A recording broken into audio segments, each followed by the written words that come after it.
በስመ አብ ወወልድ ወመንፈስ ቅዱስ አሐዱ አምላክ አሜን። ስንክሳር ጥር 22 በዚች ቀን በግብፅ ሀገር ከአቅማን ከተማ የከበረና የገነነ የመነኮሳት ሁሉ አባት በገዳም ለሚኖረው እንደ ኮከብ የሚያበራላቸው አባት አንስጦስዮስ አረፈ። የዚህ ቅዱስ ወላጆቹ ንጹሐን ክርስቲያን ናቸው። እርሱም ከታናሽነቱ ጀምሮ ተንኮል፣ ሽንገላ በልቡ ውስጥ የሌለው ከወላጆቹም ጋራ ወደ ቤተ ክርስቲያን ሄዶ በቆረበ ጊዜ ከሕፃናት ጋራ በመጫወት ከቶ አይሳሳቅም ነበር። ጥቂት ባደገ ጊዜ ራሱን ዝቅ አድርጎ ለወላጆቹ ይታዘዝ ነበር። 7 ዓመትም በሆነው ጊዜ የቤተ ክርስቲያን መጻሕፍት ተማረ። ያን ጊዜም የእስክንድርያ ሀገር ሊቀ ጳጳሳት አባ ቴዎናስ የተሾመበትን ዘመን ነበር። የአንስጦስም የእንስጦንዮስም ወሬውን ሰምቶ መልእክተኞቹን ልኮ ወደ እርሱ አስመጣው። ባረከውና ስለ እርሱ እንዲህ ብሎ ትንቢት ተናገረ። ይህ ሕፃን በእግዚአብሔር ፊት ታላቅ ይሆናል። ዜናው በዓለም ሁሉ ይወጣል። እጁንም በላዩ ጭኖ ድቁና ሾመው። ከዚህም በኋላ ወላጆቹ በሞቱ ጊዜ ታናሽ ብላቴና እህት ትተውለት ነበር። ከ7 ወርም በኋላ እንደ ልማዱ ወደ ቤተ ክርስቲያን በሄደ ጊዜ የመንፈስ ቅዱስ ፍቅር በልቡ አደረበትና በሐሳቡ በዓለም በሚሰራው ሁሉ አባቶቻችን ሐዋርያት ሁሉን የዓለምን ስራ ትተው ጌታችን ኢየሱስ ክርስቶስ እንዴት እንደተከተሉት በሐዋርያት ስራ በመጽሐፍ እንደተጻፈ ጥሪታቸውን እየሸጡ የሽያጫውን ዋጋ በሐዋርያት እግር ስር ያኖሩትን አሰበ። እግዚአብሔርን በሰማያት ያዘጋጀላቸው ዋጋቸው ምን ያህል ይሆን አለ። ይህ ሐሳብን በልቡ ውስጥ የሚመጣ የሚወርድ ሆነ። ከዚህም በኋላ ወደ ቤተ ክርስቲያን ሄዶ የክብር ባለቤት ጌታችን በከበረ ወንጌል ለባለጸጋው የተናገረውን ሰማ። እንዲህ ሲል ፍጹም ትሆን ዘንድ ከወደድክ ሂድ፣ ጥሪትህን ሁሉ ሽጠህ ለድሆች ስጥ፣ በሰማይም ላንተ ድልብ አድርገው መጥተህም ተከተለኝ። ከእግዚአብሔር ዘንድ ይህ ልዩ ሐሳብ አግኝቶ ይህ ቃል ስለ እርሱ እንደተናገረ አሰበ። በዚያም ጊዜ ከቤተ ክርስቲያን ወጣ። ለአባቱም ያማረ ሰፊ ምድር ነበረ። ለሀገሩም ሰዎች ሰጣቸው። ለእርሱ የተወላቸውም ጥሪታቸውን ሁሉ ሽጦ ለድሆችና ለችግረኞችን ሰጣቸው። እህቱም ወስዶ ከደናግል ገዳም አስገባት። በዚያም ወራት የምንኩስና ስርዓት አልተገለጸም ነበር። እግዚአብሔርም ለማገልገል የሚሻ ከመንደር ጥቂት ወጣ ብሎ ብቻውን በመቀመጥ በጾም በጸሎት ተወስኖ ይጋደላል። የከበረ አንስጦስዮስ እንዲህ አደረገ። እንጦንዮስም እንዲህ አደረገ። ሰይጣናትን በስንፍናውና በዝሙት ጦር የሚዋጉት ሆኑ። በሕልምም የሴት ገጽ በማየት አሳየት አብራው እንደምትተኛ ያደርጋታል። ከዚህም በኋላ በባህር ዳርቻ ወዳለች የመቃብር ቤት ሄዶ በዚያም የሚኖር ሆነ። በላዩ ባደረ በእግዚአብሔር ረድኤት በተጋድሎው በረታ። ምግቡንም ከዘመዶቹ ወገን ያመጡለት ነበር። ሰይጣናትም ሲጋደል አይተው ቀኑበት።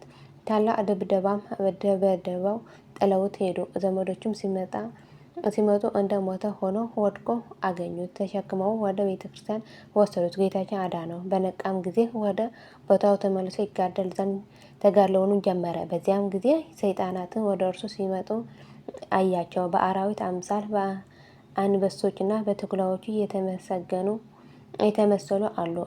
በእባቦችና በጊንጦችም የተመሰሉ አሉ። ያስፈራሩትም ዘንድ አንዱ በላይ የተነሳሱ አንስጦስዮስም በእኔ ላይ ለእናንተ ስልጣን ካላችሁ ከእናንተ አንዱ ያሸንፈኝ ነበር ብሎ ዘበተባቸው።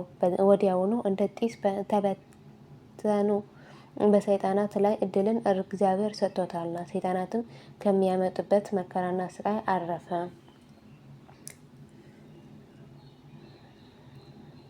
ምግቡንም በየዓመቱ 2 ጊዜ ያበስላል፣ በፀሐይም ያደርቀዋል። ወደ በዓቱም ማንንም እንዲገባ አያሰናብትም። ወደሚሻውንም ሁሉ በውጭ ይቆምና ድምፁን ይሰማል እንጂ። 20 ዓመትም እንዲህ ታላቅ ተጋድሎን እየተጋደለ በገድል ተጠምዶ ኖረ። ከዚህም በኋላ ፍጹም የሆነ እግዚአብሔር መፍራትን አምልኮቱን ለሰዎች ወጥተው ያስተምር ዘንድ እግዚአብሔር አዘዘው። ስለዚህ ወደ ፍጹም ሀገር ወጥተው ብዙዎች ደቀ መዛሙርት ሰብስቦ አስተማራቸው። በእግዚአብሔር ሕግ አጸናቸው። ደቀ መዛሙርቶችን በውስጣቸው የሚኖሩባቸውን ብዙዎች ገዳማት ተሰሩለት። ስለ ሃይማኖትም ስደት በሆነበት ወራት በሰማዕትነት መሞትን ወዶ ወደ እስክንድርያ ሀገር ሂደው በክብር ባለቤት በጌታችን በኢየሱስ ክርስቶስ ስም ታመነ። ከቶ አልያዙትም። በክርስቶስም ስም የታሰሩ እስረኞቹን በመጎበኘት ቢያረጋጋቸውና ቢያጽናናቸው አልያዙትም። መኮንኑም እንደማይፈራ ባየው ጊዜ ከፍርድ አደባባይ ውስጥ እንዳይታይ አዘዘው። እርሱ ግን ሁሉ ጊዜ መታየቱን አልተወም። እንዲያሰቃዩትና በሰማዕትነትም እንዲሞቱት የሚያስቆጣውን ነገር ይናገረው ነበር። መኮንኑም በእርሱ ላይ ምንም ክፉ ነገር አላደረገም፣ አምላካዊት ኃይል ከልክላዋለችና። ሊቀ ጳጳሳት ጴጥሮስም ለሰማዕትነት ፍጻሜ ሆኖ የመከራው ወራት ካለፈ በኋላ አንጦኒ ወደ ገዳሙ ተመለሰ። ይህ በአምላክ ፈቃድ ሆነ። የሚለብሰውን ማቅ ነበር። በዘመኑ ሁሉ ገላውን በውሃ አልታጠበም። ብዙዎች በሽተኞችም ወደ እርሱ ይመጣሉ፣ በላያቸውም ሲጸልይ ይድናሉ። ብዙዎች ሕዝቦችም ትምህርቱን ሊሰሙ ወደ እርሱ ሲመጡ ባያቸው ጊዜ ብቻውን ይኖር ዘንድ እንዳልተውት አይቶ ከእርሱ ስለሚደረገው ነገር ልቡ እንዳይታበይ ፈራ። እነርሱ ወደማያውቁት ቦታ ወደ ላይኛው ግብጽ ይሄድ ዘንድ ወዶ ወደ ባህሩም ወደብ ደርሶ በመርከብ እየጠበቀ ተቀመጠ። ከሰማይም ወደ እርሱ ቃል መጣ፣ እንዲህም አለው፣ አንጦስ ሆይ ወዴት ትሄዳለህ? ከዚህስ ምን ትሻለህ? አለው። እርሱም ብዙዎች ወደ እኔ ስለሚመጡ እንደምፈልገው ለብቻዬ መኖር አልተቻለኝም። ስለዚህ ወደ ላይኛው ግብጽ እሄድ ዘንድ ወደድኩ አለ። ያም ጊዜ ቃል መልሶ እንዲህ አለው፣ ወደ ላይኛው ግብጽ ብትሄድ ድካምህ ደግሞ እጥፍ ይሆናል። ብቻህን መኖር ከወደድክ ግን የ3 ቀን ጎዳና ያህል ወደ ውስጠኛው በረሃ ተጓዝ። በዚያም ጊዜ በዚያች ጎዳና ሊጓዝ የሚሹ የአረብ ሰዎች አያቸው። ወደ እርሳቸው ሄዶ አብሯቸው ይሄድ ዘንድ ለመናቸው። እነርሱም በደስታ ተቀበሉት። ወደ አንድ እጅግ ረጅም ወደ ሆነው ተራራ እስከሚደርስ የ3 ቀን ጎዳና ተጓዘ። በዚያም የጠራና የቀዘቀዘ ውሃ አለ። ደግሞም የሰሌን የተአምር እንጨቶች መቃብሮች ብዙዎች አሉበት። አንጦኒዮስም ያንን ቦታ ወደደው። አረቦቹ ምግቡን የሚያመጡለት ሆኑ። ብዙዎች የክፉ አራዊትም ነበሩ። በጸሎቱም እግዚአብሔር አስወገደላቸው። ወደዚያም ቦታ ከቶ አልተመለሰም። አንዳንድ ጊዜ ወደ ባህሩ ዳርቻ በመውጣት ደቀ መዛሙርቶቹ ጎብኝቶና አረጋግቶ በበረሃ ውስጥ ወዳለው ቦታ ይመለሳሉ።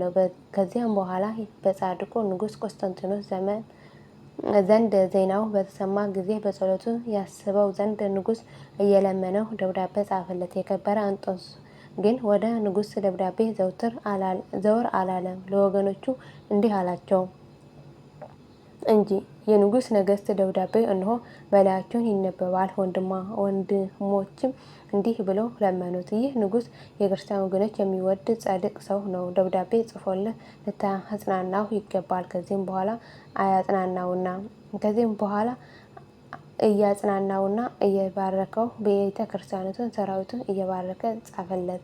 ዳግመኛ በአፍርንጊያ ንጉሥ ዘንድ ዜናው በተሰማ ጊዜ ወደ ከበረ አንጦስ እንዲህ ብሎ ጻፈ፣ ወደ እኛ መጥተህ በእኛ ላይ በሀገራችን በሰራዊታችን ላይ በረከትን ታሳድር ዘንድ ስለ ጌታችን መከራዎቹ እኔ ወደ አንተ ፈጽሜ እማልዳለሁ። የከበረ አንጦኒዮስም ይህን በሰማ ጊዜ እጅግ አዘነ። ቆሞም እንዲህ ብሎ ጸለየ፣ ጌታ ኢየሱስ ክርስቶስ ሆይ እለምንሃለሁ በአፍርንጊያ ውስጥ ወዳለ ወደ በርኬኖ ሀገር እንዲሄድ ፈቃድህ ከሆነ ምልክትን ግለጥልኝ። ነገር ግን ያንተ ፈቃድ ይሁን። ይህንን ባለ ጊዜ ብርህት ደመና መጣች። በዚያችም ሰዓት ተሸክማ ወደ አፍርንጊያ ሀገር አደረሰችው። ንጉሱም ደስ አለው። ሕዝቡና ሰራዊቶቹም ሁሉ በሽተኞቹም አቀረቡለት። ሁሉንም ፈወሳቸው። የጽድቁን ሕይወትንም መንገድ እያስተማራቸው ከእርሳቸው ዘንድ 6 ወር ኖረ።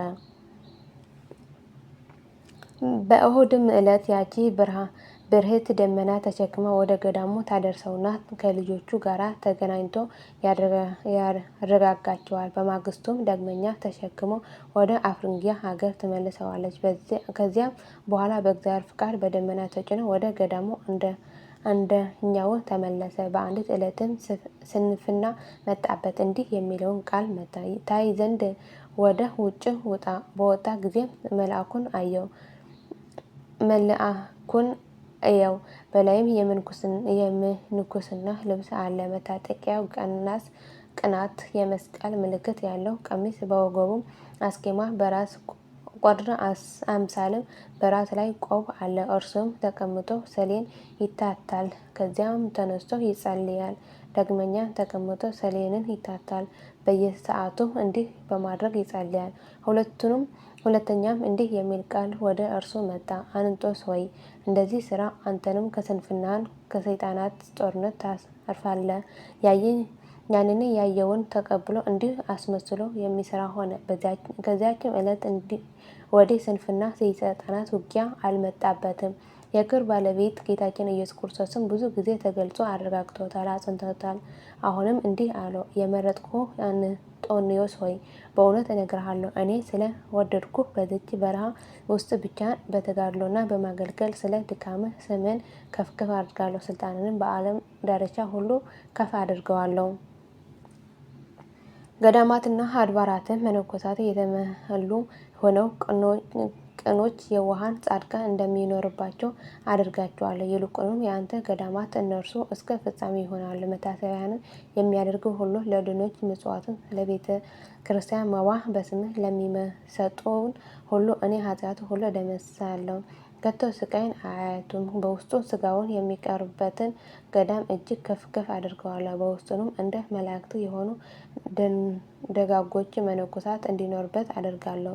ከእርሳቸው እስከ ዓለም ፈጽሜ አለቃ የሚሆነው አይታጣም። የምድር ነገሥታት፣ መሳፍንት፣ ሹማምንት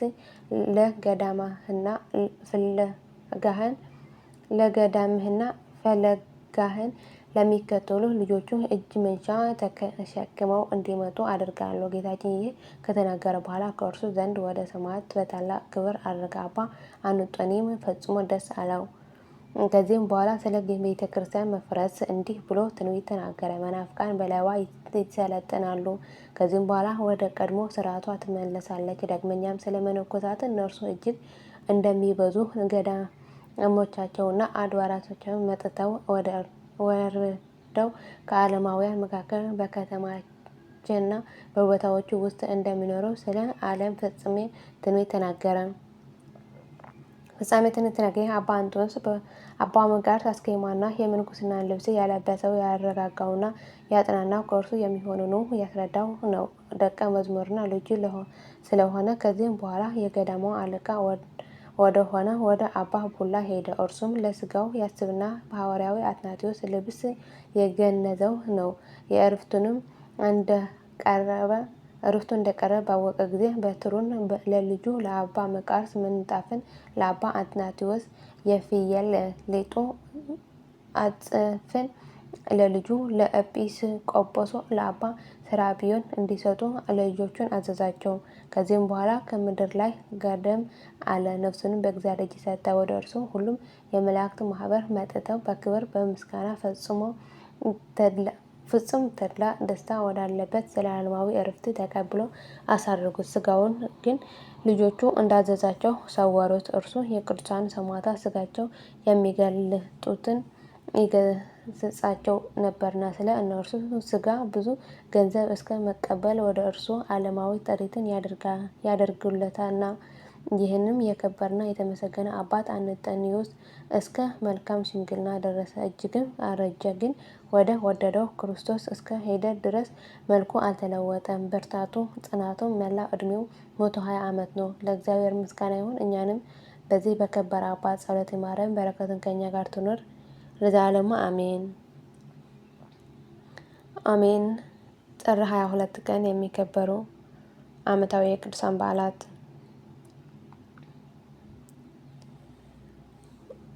ቅዱስ አባ አንጦንዮስ የመነኮሳት አባት፣ የበረሃው ኮከብ እዶትና አርፍቱ ቅዱስ ኡራኤል ሊቀ መላእክት ለተጠማው ጽዋዕ ልቦና የሚያጠጣ ምስጢር ገላጭ መልአክ። ቅዱስ ሚናስ ኤጲስቆጶስ። ወርኃዊ ቅዱሳን በዓላት ቅዱስ ኡራኤል ሊቀ መላእክት፣ ቅዱስ ሉቃስ ወንጌላዊ፣ ቅዱስ ደቅስዮስ የእመቤታችን ወዳጅ፣ አባ አንጦስ አበ መነኮሳት፣ አባ ጳውሊ የዋህ። የሁሉም ቅዱሳን በረከትና ረድኤት ምልጃና ጸሎታቸው ከመላ ሕዝበ ክርስቲያን ጋር ለዘላለሙ ጸንቶ ይኑር አሜን። አቡነ ዘበሰማያት ይትቀደስ ስምከ ትምጻእ መንግሥትከ ወይኩን ፈቃድከ በከመ በሰማይ ከማሁ በምድር ሲሳየነ ዘለለዕለትነ ሀበነ ዮም ኅድግ ለነ አበሳየነ ወጌጋየነ ከመ ንሕነኒ ንኅድግ ለዘአበሰለነ ኢታብአነ እግዚኦ ውእቱ መንሱት አላ አድኅነነ ወባልሐነ እምኩሉ እኩይ እስመ ዚአከ መንግሥት ኃይለ ወስብሐት። በሰላም ቅዱስ ገብርኤል መልአኩ እግዚእትየ ማርያም ሰላም ለኪ ድንግል በኅሊናኪ ወድንግል በሥጋኪ እም እግዚአብሔር ጸባኦት ሰላም ለኪ በረክት አንቲ እምአንሰት ቡሩክ ፍሬ ከርሥኪ ተፈሥሒ ፍሥሕት ኦ ምልዕተ ጸጋ እግዚአብሔር ምስሌኪ ሰአሊ ወጸልዪ ምሕረቱንታነ ሀበ ፍቅር ወልድከ ኢየሱስ ክርስቶስ ከመ ይስረይ ለነ ኃጣውኢነ ለዓለመ ዓለም ለዘላለሙ አሜን።